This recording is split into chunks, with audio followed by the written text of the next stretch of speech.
Okay, next heading देखते हैं। हम आज स्टार्ट करते हैं ट्रायंगल इनइक्वलिटी से। तो लास्ट लेक्चर में हमने एंगल बिटवीन टू वेक्टर्स देखा था, फिर हमने वेक्टर सम देखा था। वेक्टर सम में हमने ट्रायंगल लॉ, पैरेललोग्राम लॉ देखा था। तो उसी से हम ये बनाते हैं ट्रायंगल लॉ से ट्रायंगल इनइक्वलिटी। तो जैसे कि हमें पता है ट्रायंगल इनइक्वलिटीज में क्या होता है, तो जैसे हमने ये पैरेललोग्राम की अगर मैं बात करूं तो पैरेललोग्राम में हमने क्या डिस्कस किया था कि अगर एक वेक्टर हमारे पास ए वेक्टर है और दूसरा वेक्टर अगर बी वेक्टर है तो इसके जो दो डायगोनल्स होंगे वो क्या रिप्रेजेंट करेंगे। तो एक डायगोनल तो रिप्रेजेंट करेगा यहाँ पे, मान लो इस डायगोनल की मैं बात करूँ तो ये क्या रिप्रेजेंट करेगा, ये रिप्रेजेंट करेगा A vector plus B vector. तो यहाँ पे हम ये बोल सकते हैं कि A B C D parallelogram है, तो उसमें जो ए वेक्टर है वो ए बी साइड के अलोंग वेक्टर है। तो इसके ऊपर जो मैंने मॉड लगाया है तो वो क्या रिप्रेजेंट कर रहा है, तो वो ए बी साइड की लेंथ को रिप्रेजेंट कर रहा है। तो यहाँ पे मैं लिख सकता हूँ ए बी, सेम लॉजिक से बोलो, इसकी जगह मैं क्या मैं बी सी लिख सकता हूँ। तो ये बी वेक्टर का मॉड है, मतलब इसको मैं बी सी लिख सकता हूँ। और इसकी जगह क्या लिख सकता हूँ, अगर मैं प्लस वाला ले लूँ यहाँ पे तो ए वेक्टर प्लस बी वेक्टर वो ए सी आ रहा है, तो उसका मॉड मतलब ये ए सी लेंथ हो गया। तो ये हो गया A B plus B C is greater than equals to A C. तो ये ट्रायंगल दिख रहा है ए बी सी, तो इसमें हम ये बोल सकते हैं sum of two sides is always greater than equals to third side. Sum of two sides is always greater than equals to third side. अच्छा, ये माइनस क्या है, माइनस देखोगे तो ये वाला डायगोनल आएगा, तो फिर भी वो ट्रायंगल बनाएगा A B D. B vector की जगह हम यहाँ पे ए डी लिख सकते हैं, तो हम बोलेंगे sum of two sides is always greater than equals to third side. ये हम ऑलरेडी पढ़ चुके हैं ट्रायंगल इनइक्वलिटी, बस इसको मैंने वेक्टर रिप्रेजेंटेशन किया है। तो ये हो गया। और ये क्या है, ये हमने एक और ट्रायंगल इनइक्वलिटी पढ़ी है, difference of two sides is always less than equals to third side. Equality कब आती है, जब ट्रायंगल नहीं बनता है, मतलब तीनों पॉइंट्स कोलिनियर हो जाते हैं, एक ही लाइन में आ जाते हैं तब। तो ये वही ट्रायंगल इनइक्वलिटी है जो हम बचपन से पढ़ते हुए आ रहे हैं, sum of two sides is always greater than equals to third side and difference of two sides is always less than equals to third side. तो इसके बेसिस पे ये कुछ क्वेश्चंस हैं, तो इनको ट्राई करो। ए वेक्टर का मॉड दिया है, बी वेक्टर का मॉड दिया है, तो हमें इसका मॉड भी दिया है, तो हमें angle between A vector and B vector बताना है। तो इसको ट्राई करो, देखो आंसर आता है क्या, नहीं तो फिर मैं बताऊंगा कैसे सॉल्व करना है। या फिर जिनका आंसर नहीं आ रहा है वीडियो पॉज करो और इनको सॉल्व करो। जिसका नहीं आ रहा है वो एक बार मेरा फर्स्ट क्वेश्चन का सॉल्यूशन देख लो, तो हो सकता है समझ में आ जाए, तो फिर बाकी दो ट्राई करना। तो देखो इसमें मैं ऐसे समझा रहा हूँ तुमको, ए वेक्टर दिया है तुमको 5, देखो तो ये 5 मान लिया मैंने यहाँ से यहाँ तक।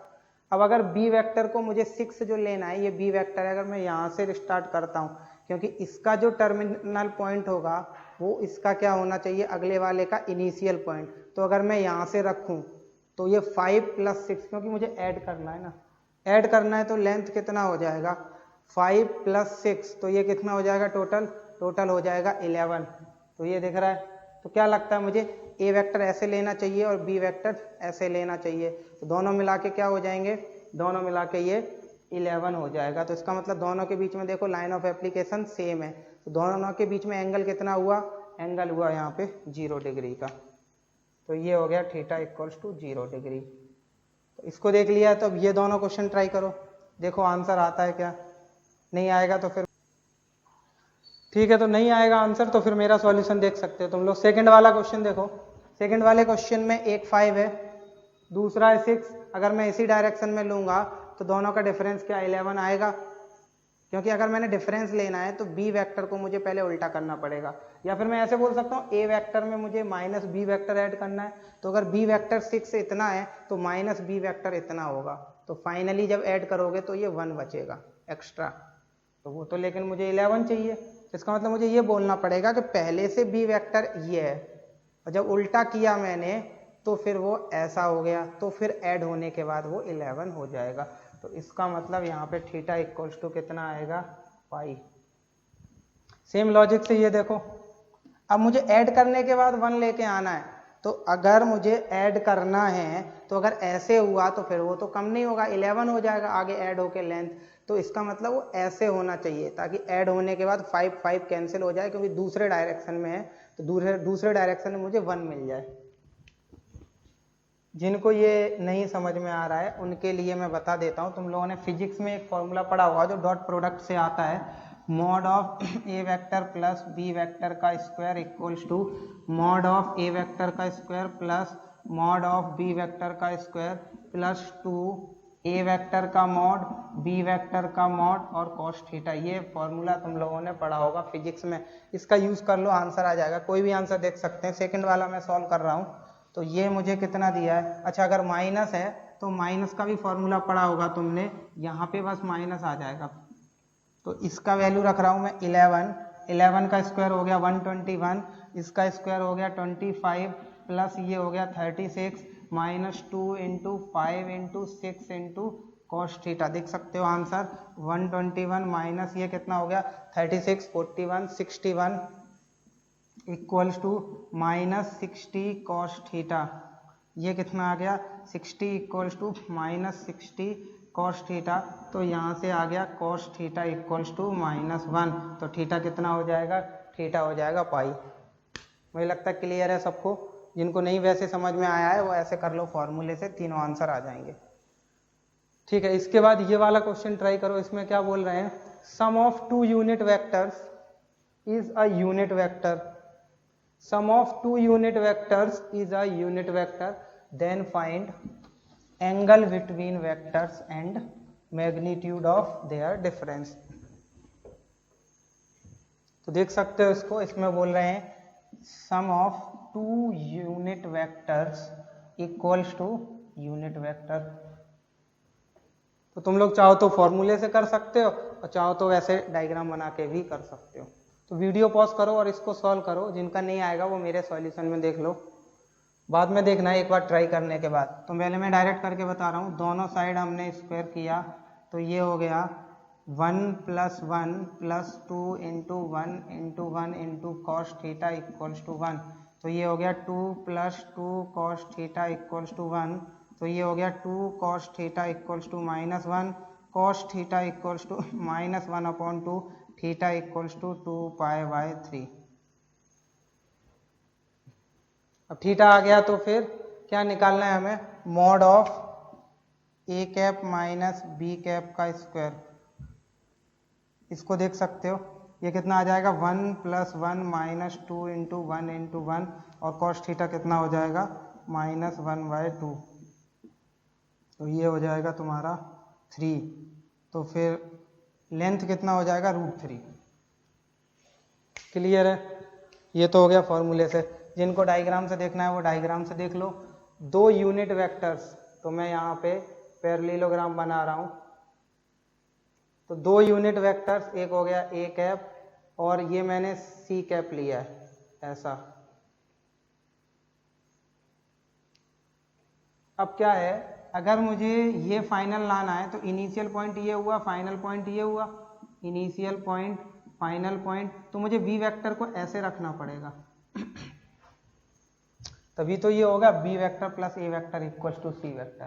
और ये देखो 1 1 1 तीनों 1 है क्योंकि तीनों यूनिट वेक्टर है, यहाँ पे लिखा है क्वेश्चन में। तो तीनों का लेंथ अगर 1 हुआ, तीनों का लेंथ अगर 1 है तो ये एंगल कितना होगा, इक्विलेटरल ट्रायंगल हो गया, ये एंगल 60 डिग्री हो गया। इनिशियल पॉइंट सेम करेंगे तो ये वाला एंगल हो जाएगा एंगल बिटवीन वेक्टर्स। तो ये क्लियरली 120 डिग्री आ रहा है, यहाँ फॉर्मूले से भी देख सकते हो। अब हमें क्या निकालना है, ये जो है ये c वेक्टर क्या आ गया, a vector plus b vector. तो जो दूसरा वाला डायगोनल है, ये वाला डायगोनल, ये क्या हो जाएगा, डिफरेंस हो जाएगा, a vector minus b vector. इसका मॉड चाहिए मुझे, मैग्नीट्यूड ऑफ देयर डिफरेंस। मतलब क्या चाहिए, दूसरा डायगोनल उसका लेंथ चाहिए। तो क्लियरली यहाँ पे दिख रहा है ये 1 है, ये 1 है। तो इसका मतलब ये डायग्राम क्या हो गया, रोम्बस। तो रोम्बस हो गया तो ये 90 डिग्री हो गया। और ये मुझे पता है 30 डिग्री है क्योंकि ये एंगल बाइसेक्टर होता है। तो यहाँ पे लिख सकते हो cos 30 डिग्री इक्वल्स टू, इसको x मान लेते हैं, x अपॉन ये लेंथ कितना है 1, तो x इक्वल्स टू कितना आ गया √3/2। तो ये भी x है तो 2x कितना आ गया √3। तो डायगोनल का लेंथ कितना हो गया 2 √3 हो गया 2x, मतलब डायगोनल का लेंथ हो गया √3। तो मुझे लगता है ये समझ में आ गया तुम लोगों को, ट्रायंगल इनइक्वालिटी। ठीक है, फिर इसको बंद करते हैं, फिर नेक्स्ट टॉपिक स्टार्ट करते हैं हम।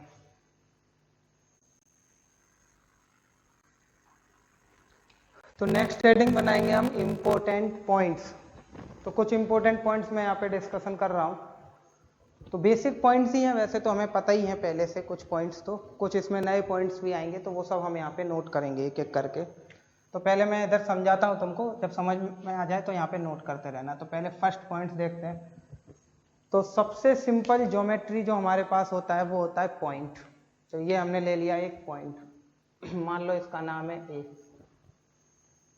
फिर इसके बाद एक और पॉइंट अगर मैं लूँ यहाँ पे बी, तो क्या ये बता सकते हो तुम ये दोनों पॉइंट एक लाइन में है या नहीं है? क्लियरली ये तो हमें बचपन से ही पता है, दो पॉइंट तो एक लाइन में होते हैं। या ऐसा बोलूँ दो पॉइंट को ज्वाइन करो तो एक लाइन बन जाती है, ये लाइन बन गई ए बी लाइन। तो ये तो बहुत ही सिंपल सी बात है, 2 पॉइंट्स आर ऑलवेज या 2 पॉइंट्स इज ऑलवेज कोलिनियर। तो यहाँ पे लिख लो, ये बहुत ही सिंपल सा पॉइंट था, 2 पॉइंट्स आर ऑलवेज कोलिनियर। अब इसमें थोड़ा आगे एक्सटेंड करते हैं इस पॉइंट को। मान लो हमारे पास 2 से ज़्यादा पॉइंट्स हैं, फिर हम कैसे बताएंगे कि वो कोलिनियर है या नहीं है? मतलब मैंने अगर पॉइंट सी लिया तो ये कोलिनियर है, बिल्कुल है, पर सी अगर इधर ले लिया तो फिर ये तो अलग लाइन पे आ जाएगा। तो तीनों पॉइंट सेम लाइन पे कहाँ है? तो 3 पॉइंट्स कोलिनियर हो भी सकते हैं और नहीं भी हो सकते हैं। तो वही हमें डिस्कशन करना है। तो यहाँ पे लिखो पहले 3 पॉइंट्स, या ऐसे लिखो 3 और मोर पॉइंट्स मे और मे नॉट बी कोलिनियर, मे और मे नॉट बी कोलिनियर। अब इसको हम कैसे बताएंगे कि 3 पॉइंट्स कोलिनियर हैं या नहीं? अगर देखो 2D में अगर तुमको दिए जाएं इनके कोऑर्डिनेट्स, तो बहुत ही सिंपल है, तुम क्या कर सकते हो, एक्स वाई प्लेन ले लो और इसमें हम जैसे हम रफ डायग्राम तो बना ही सकते हैं ना, जैसे या फिर पहले हम ग्राफ पेपर यूज करते थे, तो उससे प्लॉट करोगे तो एग्जैक्टली प्लॉट करने के बाद तुमको पता चल जाएगा 3 पॉइंट एक लाइन में आ रहे हैं या नहीं आ रहे। या फिर स्लोप वगैरह देख के तुम बता सकते हो, अब तो तुमने स्ट्रेट लाइन पढ़ लिया है। पर मैं यहाँ पे डिस्कशन ये करना चाह रहा हूँ, मान लो पॉइंट्स ऐसे दिए गए हैं 1 2 3, ये 3 कोऑर्डिनेट का क्या मतलब है? ये तो एक्स कोऑर्डिनेट वाई कोऑर्डिनेट तुम पहले से ही जानते हो, ये एक मैंने एक्स्ट्रा ले लिया जेड कोऑर्डिनेट। मतलब हम क्या कर रहे हैं, 3D ज्योमेट्री में बात कर रहे हैं। तो ये तीसरा एक्सेस आ गया मेरे पास। तो अब ये हो गया, 1 यहाँ चलना है मुझे इतना, 2 यहाँ चलना है, अब 3 मुझे इधर चल के आना है। तो ये पॉइंट का लोकेशन इधर हुआ, तो पॉइंट तो स्पेस में आ गया। अब ये प्लेन पे नहीं दिखेगा ये पॉइंट तुमको अब स्पेस में दिखेगा। तो ऐसे स्पेस में 3 पॉइंट्स, उनको तुम रिप्रेजेंट तो कर नहीं सकते, तो उनको ऐसे कैसे करेंगे कि हम सर ग्राफ पेपर पे ड्रॉ करके बना लें और पता चल जाए कि ये एक ही लाइन में आ रहे हैं या नहीं आ रहे हैं? तो वो तो हम यहाँ पे नहीं बता सकते। तो यहाँ पे हमें क्या करना पड़ेगा, मैथमेटिकली कुछ तो हमें आइडिया लगाना पड़ेगा। तो वो हम देखते हैं एक बार। मान लो ये 3 पॉइंट्स के कोऑर्डिनेट हैं हमारे पास। तो हम यहाँ पे क्या करेंगे, यहाँ पे एक चीज देखो तुम जरा, कि अगर ये तीनों पॉइंट कोलिनियर हैं तो इनसे कोई भी वेक्टर बनाओ, ए बी बी सी या फिर ए सी, कोई भी वेक्टर बना लो तो क्लियरली दिख रहा है वो वेक्टर्स क्या है, कोलिनियर हैं। या फिर मैं ये बोलूँ वेक्टर्स पैरेलल हैं। तो अब मैं इसको उल्टा बोलता हूँ कि अगर वेक्टर्स पैरेलल हैं या कोलिनियर हैं तो वो जिन पॉइंट्स से बने हैं वो पॉइंट्स 100% कोलिनियर ही होंगे।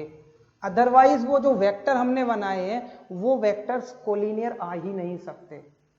तो हम यहाँ पे क्या करेंगे, क्वेश्चन तो हमें ऐसे पूछा जाएगा कि ये 3 पॉइंट्स कोलिनियर हैं या नहीं है वो बताओ। जो सेकंड वाला पॉइंट हमने यहाँ पे लिखा है 3 और मोर पॉइंट्स मे और मे नॉट बी कोलिनियर। तो हम क्या करेंगे, इसको चेक करने के लिए हम कुछ वेक्टर्स बना रहे हैं। तो यहाँ पे मैं एक बना रहा हूँ A B vector. A B vector वैसे तो फिजिक्स में तुमने ये सब पढ़ा होगा इतना, तो ए बी वेक्टर कैसे बनाते हैं, बी वेक्टर माइनस, फिर भी मैं एक बार रिवाइज करवा देता हूँ। तो बी में से हम ए माइनस करेंगे, मतलब फाइनल माइनस इनिशियल। तो बी में से जब ए माइनस करोगे तो ए बी वेक्टर बनेगा। तो 2 - 1 कितना हो गया, 1। तो 1 मतलब क्या है, ठीक है, पहले मैं यहाँ पे 1 लिखता हूँ, फिर 2 - 2 कितना हो गया, 0, और 3 - 3 कितना हो गया, ये हो गया 0। मतलब इसको मैं ऐसे बोलता हूँ कि एक्स एक्सिस के अलोंग जो यूनिट वेक्टर होता है वो आई कैप होता है, इधर जे कैप होता है, और इस डायरेक्शन में जो ये जेड वाला डायरेक्शन है इधर के कैप होता है। तो मैं इसको ऐसे लिखूंगा ए बी वेक्टर आया मेरे पास आई कैप प्लस 0 जे कैप प्लस 0 के कैप। क्लियर हो गया? तो कोई भी दो वेक्टर बना लो, तुम चाहो तो बी सी बना लो, मैं यहाँ पे ए सी बना रहा हूँ, कोई भी वेक्टर बना सकते हो, कोई भी दो वेक्टर ले लो। तो सी माइनस ए, तो ये कितना आएगा, देखो सी में से ए माइनस कर रहा हूँ तो 1 में से 1 माइनस करूंगा तो 0 आई कैप, 3 में से 2 माइनस करूंगा तो प्लस जे कैप, और 1 में से 3 माइनस करूंगा तो -2 के कैप। अब अगर ए बी और ए सी पैरेलल हुए या कोलिनियर हुए तो फिर मैं बोलूंगा कि ये तीनों पॉइंट्स कोलिनियर हैं। तो वो चेक कैसे करना है मुझे, तो अगर दो वेक्टर पैरेलल हैं तो मैं सिंपल बता रहा हूँ तुमको, अगर दो वेक्टर पैरेलल हैं तो उनका जो डायरेक्शन है वो सेम होगा। तो वो हम ऐसे चेक कर सकते हैं, मान लो A B vector equals to lambda times A C vector, ratio same होना चाहिए ना उनका, तो यहाँ पे रख दो। तो ये आ जाएगा आई कैप प्लस 0 जे कैप प्लस 0 के कैप, क्योंकि दोनों वेक्टर पैरेलल हैं। पैरेलल है मतलब डायरेक्शन सेम है, पर लेंथ सेम भी हो सकती है और अलग अलग भी हो सकती है। तो अगर लेंथ सेम होगी तो लैम्डा अपने आप 1 आ जाना चाहिए, लेंथ अगर इसकी डबल होगी तो लैम्डा 2 आ जाना चाहिए। तो डायरेक्शन तो दोनों का सेम है, अभी चेक कर लेते हैं। अगर ऐसा हुआ तो दोनों वेक्टर पैरेलल या कोलिनियर हो जाएंगे। तो ए सी वैक्टर कितना हो गया, 0 आई कैप प्लस जे कैप -2 के कैप। तो क्लियरली तुम देख सकते हो यहाँ से लैम्डा सेम नहीं आएगा, फर्स्ट वाले से देखोगे तो लैम्डा आएगा ही नहीं, दूसरे वाले से देखोगे तो लैम्डा कितना आ जाएगा, 0 आ जाएगा, थर्ड वाले से देखोगे तो भी लैम्डा 0 आ जाएगा। तो कुल मिला के लैम्डा यहाँ पे ऐसा आएगा नहीं, ऐसा कोई लैम्डा नहीं होगा जो इन दोनों को इक्वल कर दे। हमने पहले डिस्कस किया है दो वेक्टर तभी इक्वल होते हैं जब उनके हर कंपोनेंट इक्वल होंगे या फिर उनका लेंथ भी इक्वल होता है और डायरेक्शन भी सेम होता है। तो वो तो यहाँ पे पॉसिबल होगा नहीं, तो लैम्डा यहाँ पे एग्जिस्ट करेगा नहीं। तो हम यहाँ पे बोल सकते हैं ये दोनों वेक्टर्स पैरेलल या कोलिनियर है नहीं, इसका मतलब ये तीनों पॉइंट्स को कोलिनियर नहीं है। तो ये प्रोसीजर समझ में आ गया कैसे हमें चेक करना है तीन पॉइंट्स कोलिनियर हैं या नहीं है। उनके लिए दो वेक्टर बनाओ, दोनों वेक्टर पैरेलल अगर आ रहे हैं तो ठीक है, नहीं तो फिर नहीं होगा। फिर ये नेक्स्ट थर्ड पॉइंट देखते हैं। अब देखो जरा ध्यान से, जो पॉइंट्स थे हमारे पास, सबसे सिंपल ज्योमेट्री आ गया पॉइंट, उसके बाद हम अगली ज्योमेट्री बनाएंगे। तो पॉइंट्स को एक डायरेक्शन में, बहुत सारे पॉइंट्स ले लो एक डायरेक्शन में और उनको ज्वाइन कर दो तो एक इनफाइनाइट लाइन मिल जाएगा तुमको। मतलब अगला ज्योमेट्री क्या हो गया, पॉइंट्स के एक डायरेक्शन में जो कॉम्बिनेशन होता है उससे हमें नया ज्योमेट्री मिलता है, वो होता है हमारे पास लाइन। अब देखो, अब ये बहुत सारे लाइन्स हैं, अब इन लाइन्स को एक पैटर्न में ज्वाइन करो तो ये देखो इनफाइनाइट एक प्लेन मिल जाएगा तुमको। जैसे इस प्लेन की मैं बात करूं तो ये लाइन, ये लाइन, ये लाइन, ऐसे बहुत सारे लाइन्स ज्वाइन करते जाओ तो प्लेन मिल जाएगा। मतलब पॉइंट के एक डायरेक्शनल कॉम्बिनेशन से हमें एक लाइन मिल गया और लाइन के एक डायरेक्शनल कॉम्बिनेशन से हमें प्लेन मिल गया। तो सबसे सिंपल ज्योमेट्री हो गया हमारे पास पॉइंट, फिर हो गया लाइन और फिर हो गया प्लेन। तो हमने अभी बात करी कि तीन पॉइंट्स एक लाइन में हैं या नहीं है। अब दूसरी बात करते हैं, लाइन के अलोंग क्या आता है, ये लाइन है अगर, तो इस लाइन के अलोंग मुझे एक तो ये वेक्टर मिलेगा और एक ये वेक्टर मिलेगा, दो वेक्टर मिलेंगे। तो ये जो लाइन के अलोंग वेक्टर मिलते हैं, अब हम वेक्टर्स की बात करते हैं। तो वेक्टर्स की अगर मैं बात करूं तो कोई भी दो वेक्टर मैं यहाँ पे बना रहा हूं, ए वेक्टर और बी वेक्टर। अब तुम बताओ क्या ये दोनों वेक्टर बोर्ड के प्लेन पे हैं? बिल्कुल बोर्ड के प्लेन पे हैं। तो क्या ये दोनों वेक्टर कोप्लेनर हैं? कोप्लेनर का मतलब होता है, जैसे मैंने कोलिनियर यूज किया, मतलब को मतलब सेम और लीनियर मतलब लाइन। अगर सेम लाइन पे आ रहे हैं तो कोलिनियर। ऐसे ही वेक्टर्स की बात करूं तो प्लेन में बात करनी पड़ेगी मुझे। तो क्या सेम प्लेन में आ रहे हैं, मतलब कोप्लेनर। तो दोनों वेक्टर सेम प्लेन में आ रहे हैं। कोई भी दो वेक्टर ले लो तुम स्पेस में, वो से एक किसी ना किसी एक प्लेन पे जरूर आ जाएंगे। देखो तो हम यहाँ पे क्या बोल सकते हैं, जैसे हमने यहाँ पे बोला कि दो पॉइंट हमेशा एक लाइन में आते हैं, तो यहाँ पे हम बोल सकते हैं दो वेक्टर हमेशा एक प्लेन में आएंगे, क्योंकि लाइन ही मिला के प्लेन बनाती है। जैसे पॉइंट मिला के लाइन बनाते हैं वैसे लाइन मिला के प्लेन बनाती है। तो दो वेक्टर हमेशा एक प्लेन में आएंगे। तो यहाँ पे लिखेंगे हम two vectors are always coplanar. Two vectors, दो वेक्टर्स मतलब मैं जो दो वेक्टर्स की बात कर रहा हूँ वो दो अलग अलग वेक्टर्स की बात कर रहा हूँ। अलग अलग वेक्टर्स का मतलब है दोनों नॉन कोलिनियर वेक्टर्स होने चाहिए। मतलब ऐसा नहीं हो एक ये वेक्टर ले लिया एक ये वेक्टर ले लिया, सर ये वेक्टर तो यहीं चला जाएगा मूव करके, तो ये दोनों तो सेम ही वेक्टर हो गए। मतलब दो अलग अलग वेक्टर्स ले रहा हूँ मैं जिनकी डायरेक्शन अलग अलग है। तो ऐसे दो वेक्टर्स के बारे में बोल रहा हूं मैं, two vectors are always coplanar. Next same logic से मैं पॉइंट बोलूंगा नंबर 4, 3 और मोर वेक्टर्स, लिखो इसमें 3 और मोर वेक्टर्स, तो क्या होगा जैसे वहां पे था तो वैसे ही यहां पे होगा, 3 और मोर वेक्टर्स मे और मे नॉट बी कोप्लेनर। कैसे, ये मैंने थर्ड वेक्टर ले लिया सी वेक्टर, तो ये तो उसी प्लेन में बिल्कुल कोप्लेनर हो गए। अगर मैं ऐसे ले लेता तो नहीं होते कोप्लेनर, ये वेक्टर तो इस प्लेन में नहीं है। ऐसा मत बोलो सर ये टच कर रहा है इस प्लेन को, इस प्लेन में होने का मतलब पूरा का पूरा वेक्टर इस प्लेन में, ऐसा नहीं टच कर रहा है इस प्लेन को, वो मतलब नहीं है, इस प्लेन में है नहीं है। तो सेम लॉजिक से हम क्या करेंगे, यहां पे हमने क्या प्रोसीजर बनाया था, 3 पॉइंट अगर कोलिनियर है तो उसके लिए हमने प्रोसीजर बनाया, वो प्रोसीजर फेल हो गया तो हमने बोल दिया एक लाइन में नहीं है। सेम लॉजिक से हम यहाँ पे प्रोसीजर बनाने जा रहे हैं, 3 वेक्टर अगर एक प्लेन में है तो हम प्रोसीजर बना लेते हैं, अगर वो प्रोसीजर फेल हो जाएगा तो हम बोल देंगे कि एक प्लेन में नहीं है। तो इस वेक्टर को मैं मूव करा के लेके आ रहा हूं यहाँ पे, देखो, और इसको भी मूव करा के ले जा रहा हूं यहाँ पे, थोड़ा और इधर लेके आऊंगा तो ये आ गया ए वेक्टर, तो ये देखो सी वेक्टर है, तो ये देखो एक ट्रायंगल बन रहा है। तो अगर 3 वेक्टर एक प्लेन में है तो इधर उधर पैरेलली मूव करवा के, तुम खुद भी सोच के देख सकते हो, 3 वेक्टर अगर एक ही प्लेन में है तो पैरेलली मूव करवा के ले जाओ तो कभी ना कभी वो तीनों पॉइंट एक दूसरे को टच करके वो ट्रायंगल बना ही लेंगे गारंटेड। तो अगर वो गारंटेड ट्रायंगल बनाएंगे तो ट्रायंगल लॉ से मैं ये लिख सकता हूँ, कोई एक वेक्टर बाकी दोनों वेक्टर के वेक्टर सम के इक्वल होगा। तो यहाँ पे मैं लैम्डा और म्यू ले लेता हूँ, ये लैम्डा म्यू क्या है वो बताता हूँ मैं।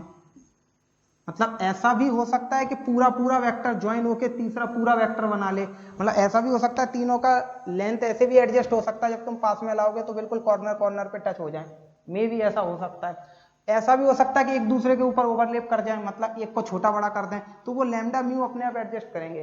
अगर वेक्टर पूरा ऐड हो रहा है तो ये लैम्डा और म्यू 1 हो जाएंगे, वो अपने आप 1 आ जाएंगे। और मैं सिर्फ यहाँ पे ये बताने वाला हूँ कि ये लीनियर कॉम्बिनेशन बनाएंगे, इन दोनों का लीनियर कॉम्बिनेशन बना के तीसरा वेक्टर हमें गारंटेड मिल जाएगा अगर तीनों वेक्टर एक प्लेन में हैं तो।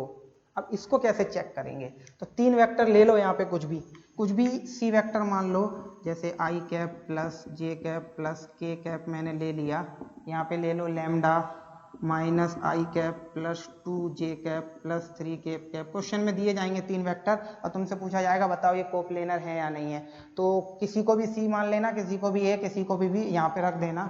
अगर लैम्डा म्यू यहाँ पे आ गया सॉल्व करके तब तो मैं बोलूँगा ये लीनियर कॉम्बिनेशन में है, अदरवाइज मैं बोलूँगा ये लीनियर कॉम्बिनेशन में नहीं है।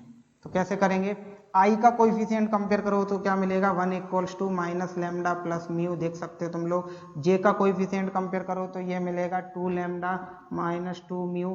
के का कोएफिशिएंट कंपेयर करो तो ये मिलेगा 1 equals to 3 lambda plus mu. इन दोनों को सॉल्व कर लो, लैम्डा म्यू आ जाएगा, यहाँ पे रख के सेटिस्फाई करवा लेना। अगर सेटिस्फाई हुआ तो बहुत अच्छी बात है, तो बोल देना लैम्डा आ गया, म्यू आ गया, इसका मतलब लैम्डा म्यू एग्जिस्ट करते हैं, इसका मतलब लीनियर कॉम्बिनेशन बन रहा है, इसका मतलब तीनों वेक्टर एक ही प्लेन में है। अब तुम बोलोगे सर लैम्डा म्यू यहाँ से आया, इसको सेटिस्फाई नहीं किया, इसका मतलब ये इसके इक्वल नहीं हुआ, LHS और RHS इक्वल नहीं हुए तो लीनियर कॉम्बिनेशन नहीं बना, और नहीं बना तो ये वेक्टर्स कोप्लेनर नहीं है। तो ये जो हमने 4th पॉइंट लिखा है कि ये कोप्लेनर है या नहीं है। अब ये सब क्वेश्चंस जो हैं ये बोर्ड में पूछने वाले क्वेश्चन है, क्योंकि ये प्रोसीजरल क्वेश्चन है, ये प्रोसीजर से सॉल्व करो और ये बताओ।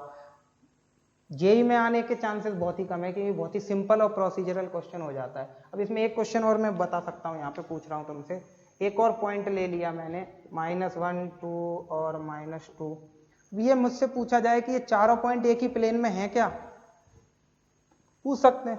3 पॉइंट का नहीं पूछ सकते कि 3 पॉइंट एक प्लेन में है या नहीं है, क्योंकि 3 पॉइंट तो एक प्लेन में हो ही जाएंगे। 4 पॉइंट का पूछेंगे अगर पूछना है तो 3 पॉइंट तो हमेशा 3 पॉइंट से मिलके तो एक प्लेन पास कर ही जाएगा, क्योंकि 3 पॉइंट तो 2 वेक्टर बनाएंगे ना, तो 2 वेक्टर से तो हमेशा एक प्लेन पास करेगा। तो 3 पॉइंट का नहीं पूछ सकते, 4 पॉइंट का पूछना पड़ेगा। तो यहाँ पे जैसे मैं लूँ, ये ए हो गया, बी हो गया, सी हो गया, डी हो गया, तो क्लियरली देख सकते हो तुम ये ए बी, ए डी और ए सी बना सकते हो। जैसे मैंने ये बनाया था वैसे ही तुम ए डी भी बना सकते हो। अब 3 वेक्टर हो गए तुम्हारे पास, एक को सी मान लो, एक को ए मान लो, एक को बी मान लो, यहाँ पे रख दो, चेक करो। अगर लीनियर कॉम्बिनेशन आया तो तीनों वेक्टर क्या हो गए, कोप्लेनर हो गए। अब ध्यान से देखना, तीनों वेक्टर तुम्हें एक ही प्लेन में बनाने हैं, फिर भी इनिशियल पॉइंट फिक्स रखना है। तो क्या मतलब हुआ इसका, चारों पॉइंट को तुम्हें एक ही प्लेन में लेना पड़ेगा, नहीं तो तुम ज्योमेट्री ड्रॉ ही नहीं कर पाओगे। तो ये मैथमेटिकली प्रूफ हो गया कि तीनों वेक्टर कोप्लेनर हैं और वो एक ही पॉइंट से स्टार्ट हो रहे हैं। इसका मतलब हम ये बोल सकते हैं hence A B C D are coplanar. और अगर ये लीनियर कॉम्बिनेशन नहीं आया, लैम्डा म्यू नहीं आया, तो हम ये बोलेंगे तीनों जो वेक्टर्स हमने एज्यूम किए थे वो वेक्टर्स कोप्लेनर नहीं है, तो फिर चारों पॉइंट्स भी कोप्लेनर नहीं है। तो मुझे लगता है यहाँ तक समझ में आ गया सबको। तो अभी ये जो मैंने समझाया है तुमको, इसके नीचे एक हेडिंग डालो लीनियर कॉम्बिनेशन, तो उसमें ये सारे पॉइंट्स मैं एक बार लिखवा देता हूँ तुमको। ये जो एग्जाम्पल्स हैं जिनको लिखना हो लिख सकते हो, बाकी टेक्स्ट बुक में भी मिल जाएंगे तुमको ये एग्जाम्पल्स, और सॉल्व कर सकते हो तुम लोग टेक्स्ट बुक में। तो इसके नीचे एक हेडिंग डालो लीनियर कॉम्बिनेशन, उसमें मैं ये सारे पॉइंट्स तुमको एक साथ लिखवा देता हूँ। तो लिखो इसमें लीनियर कॉम्बिनेशन में फर्स्ट पॉइंट लिखो, लीनियर कॉम्बिनेशन में फर्स्ट पॉइंट लिखो एनी वेक्टर, ये हमने सब समझ लिया, बस एक बार हम लिख रहे हैं बाद में तुम्हारे पढ़ने के लिए। Any vector B vector, any vector B vector collinear with A vector, any vector B vector collinear with A vector can always be written as b vector equals to lambda a vector। ये अभी हमने देखा था कि अगर collinear है, B vector is collinear with A vector, तो उसको हम फिर ऐसे लिख सकते हैं। ठीक है, नेक्स्ट पॉइंट में लिखो if B vector is non collinear with A vector, if B vector is non-collinear with A vector, then it can never be written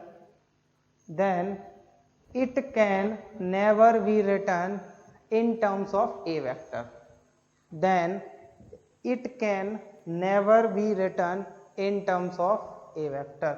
मतलब क्या है, अगर ये कोलिनियर नहीं है ए के साथ, मतलब ये नॉन कोलिनियर है, तो इसको हम इसके टर्म्स में नहीं लिख सकते।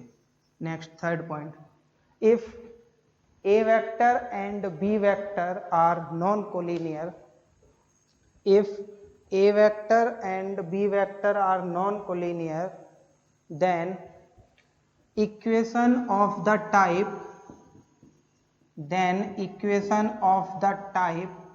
x a vector plus y b vector equals to 0 is hold only when x equals to y equals to 0।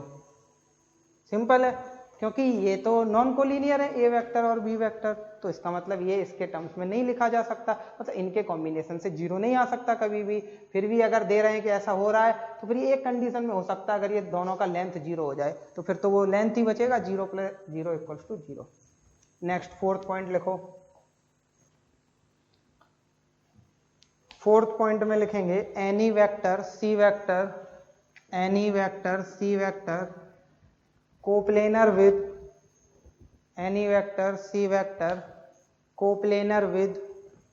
A vector and B vector, coplanar with A vector and B vector can be written as C vector equals to lambda A vector plus mu B vector.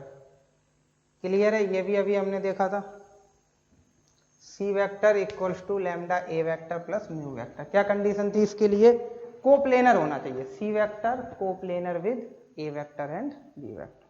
Next point में लिखो if A vector B vector and C vector, if A vector, B vector and C vector are non-coplanar vectors, if a vector, b vector and c vector are non-coplanar vectors, then equation of the type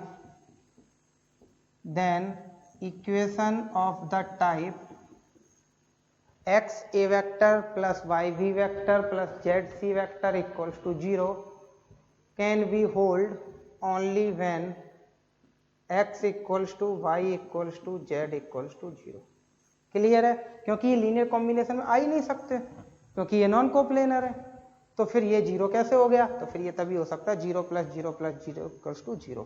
next एक last point और लिख लेंगे, तो इसमें लिखो if a vector, b vector and c vector are non-coplanar vectors, if a vector, b vector and c vector are non-coplanar vectors,